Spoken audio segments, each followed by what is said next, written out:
Merespons soal usulan satu orang satu akun media sosial di setiap platform, organisasi masyarakat sipil yang memperjuangkan hak-hak digital, yaitu SafeNet, khawatir justru hal tersebut melanggar hak digital warga. Lantaran belakangan warga kerap menggunakan akun media sosial selain untuk sosialisasi individu, juga digunakan untuk berbisnis.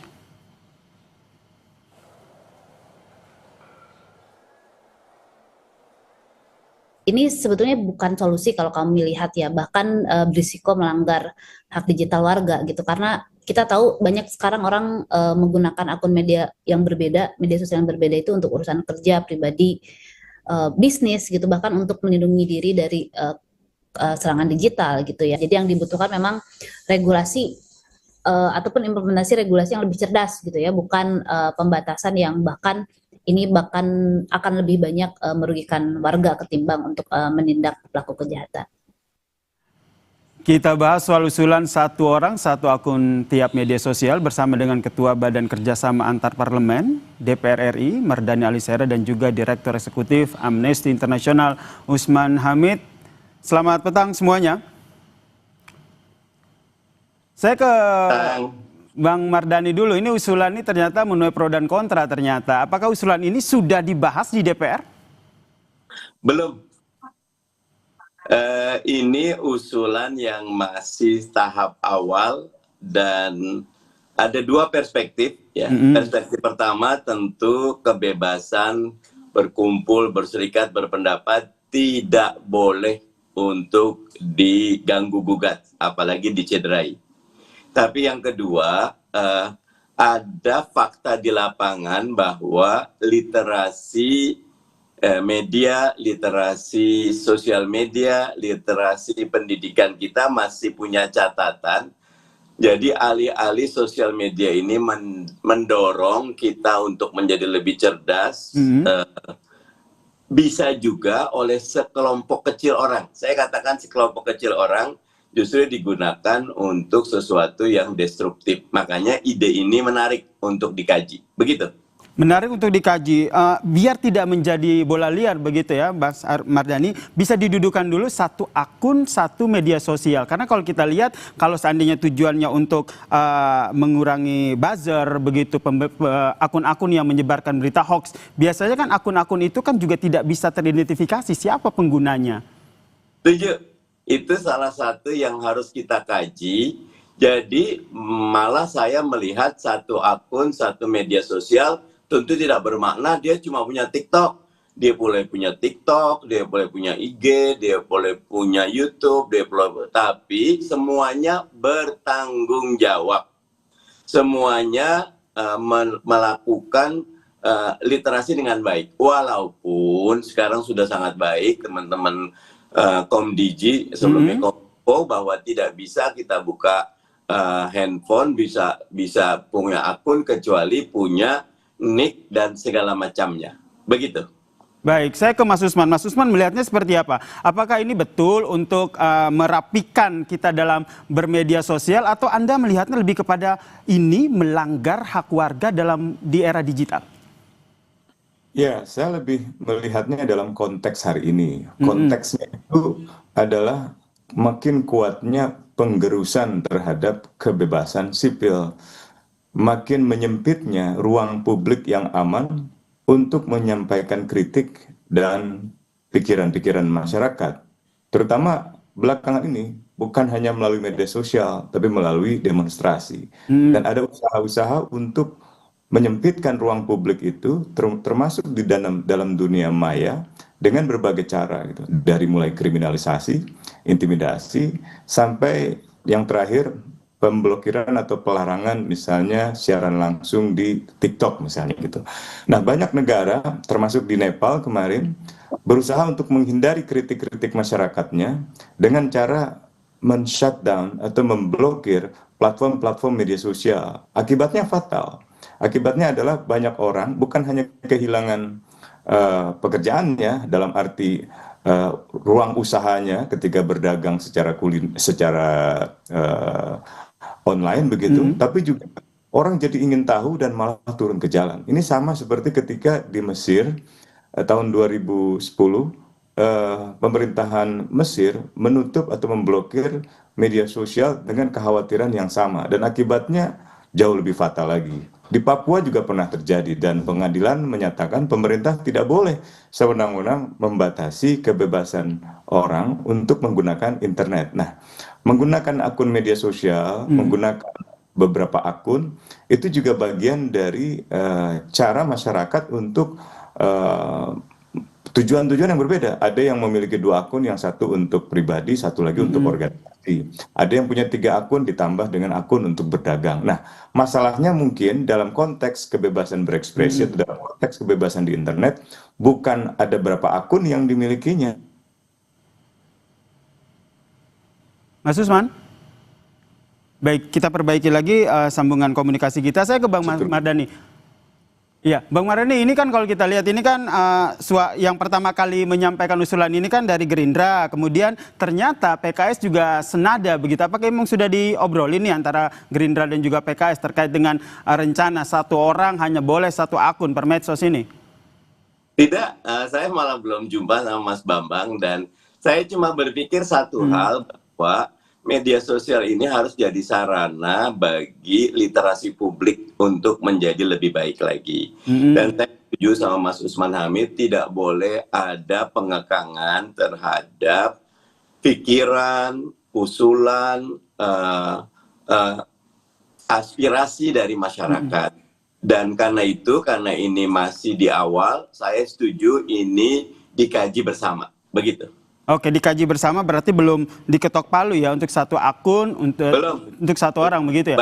Bahkan yang tadi Mas Usman Hamid bilang bahwa ada yang akunnya untuk pribadi, ada yang buat jualan, ya buat saya boleh saja, malah bagus gitu. Bahkan sebagian udah mulai punya akun avatar, Mas Usman Hamid, karena ketika dalam beberapa hal tidak nyaman dengan pribadi, tapi dia mau bertanggung jawab, tapi perlu ada 2-step verification, dia pakai akun avatar. Buat saya, selama akun itu sesuai dengan etika dan logika publik, serta memiliki literasi yang baik, termasuk kritik yang kuat. Pak Prabowo di sidang umum DPR, MPR kemarin kritik pemerintah. Dan saya setuju kalau kejadian beberapa aktivis ditangkap, perlu betul-betul hati-hati disikapi. Karena beberapa punya kritik yang baik, begitu. Berarti sepakat ya, selama akun itu dipergunakan dan dipertanggungjawabkan, tidak perlu begitu ya sampai diblokir ataupun dihapus begitu. Saya ke Mas Usman. Mas Usman, melihat adanya usulan tersebut, apakah ini dilatar belakangi oleh memang saat ini tim siber ataupun mereka-mereka yang bergerak di bidang ini tidak mampu, tidak sanggup untuk memberantas anonim-anonim, buzzer-buzzer yang memang bisa menimbulkan provokasi di media sosial? Saya kira mereka sanggup. Satuan reskrim atau di reskrim di kepolisian yang berhubungan dengan cyber misalnya, atau cybercrime, kejahatan siber, memiliki kemampuan teknologi yang sangat canggih. Problemnya seringkali akun-akun yang disebut sebagai buzzer itu juga terafiliasi ke lingkaran politik tertentu, gitu. Ini yang jadi masalah, apalagi menjelang pemilu. Menjelang pemilu itu ada semacam industri jasa konsultansi, termasuk jasa buzzer, untuk kampanye mendukung seseorang yang biasanya memiliki pengaruh politik yang besar, pengaruh uang yang besar, pengaruh di dalam kekuasaan yang besar. Nah, ini saya kira tantangannya bukan ada pada tantangan teknis, melainkan seringkali ada pada tantangan politis begitu. Jadi menurut Anda, Mas Usman, kenapa akhirnya DPR mengusulkan itu? Toh tim siber juga sebenarnya bisa loh untuk memberantas akun-akun anonim, akun-akun buzzer.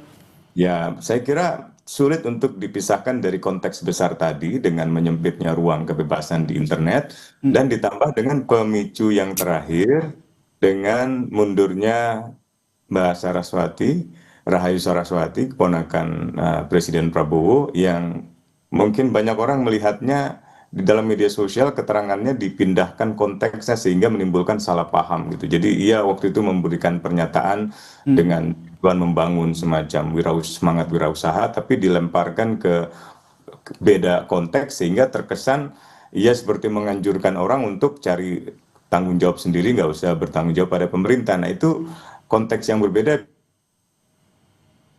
Oke, saya ke Mas Mardhani. Mas Mardhani, jadi sebenarnya PKS sendiri atau Anda sendiri? Iya. Oke. Bagaimana? Baik, saya ke Mas Mardhani Alisera.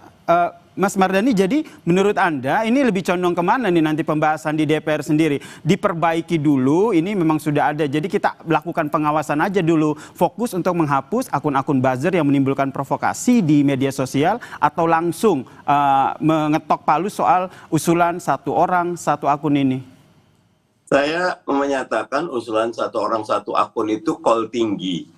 Dan usul saya 3 tahun ini, kita punya komitmen bersama membersihkan ruang publik, termasuk sosial media, dari orang-orang yang tidak bertanggung jawab. Termasuk yang tadi Mas Usman Hamid katakan, secara umum saya sih yakin 80-90% pengguna sosmed itu baik semua. Tetapi memang ada lubang yang itu oleh kekuatan tertentu digunakan untuk merusak.